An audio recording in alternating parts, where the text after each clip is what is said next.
আগামী 28 তারিখ ইনশাআল্লাহ ঢাকা রাজধানীতে আমরা পঙ্গপালের মতো ছুটে ছুটে গিয়ে ইসলামের শক্তিকে গোটা বিশ্বের মাঝে জানান দিতে চাই ইনশাআল্লাহ। এই মাসের আগামী 28 তারিখ ইসলামী আন্দোলন বাংলাদেশের উদ্যোগে পীর সাহেব চরমনার আহ্বানে কিছু যৌক্তিক দাবি নিয়ে রাজধানী ঢাকার সোহরাওয়ার্দী উদ্যানে এদেশের ইসলামী শক্তির একটি প্রদর্শন সেখানে করা হবে। কথা বলেন না কেন? বাংলাদেশের ইসলামী শক্তি কেমন আছে এটা জানান দেওয়ার জন্য জাতীয় মহাসমাবেশের আয়োজন করা হয়েছে।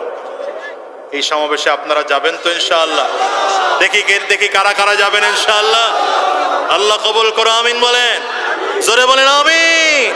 সেখানে ইনশাআল্লাহ আমাদের কিছু যৌক্তিক দাবি, যেমন আগে সংস্কার করতে হবে, পরে নির্বাচন দিতে হবে এবং নির্বাচন পিআর পদ্ধতির মাধ্যমে হতে হবে। কথা বলেন না কেন? ঠিক না বেঠিক? নারী নীতির বিরুদ্ধে সেখানে কথা বলা হবে। সুতরাং ইসলামের পক্ষের শক্তি জানান দেওয়ার জন্য আগামী 28 তারিখ ইনশাআল্লাহ ঢাকা রাজধানীতে আমরা পঙ্গপালের মতো ছুটে ছুটে গিয়ে ইসলামের শক্তিকে গোটা বিশ্বের মাঝে জানান দিতে চাই ইনশাআল্লাহ। আল্লাহ আমাদের কবুল করে নিন।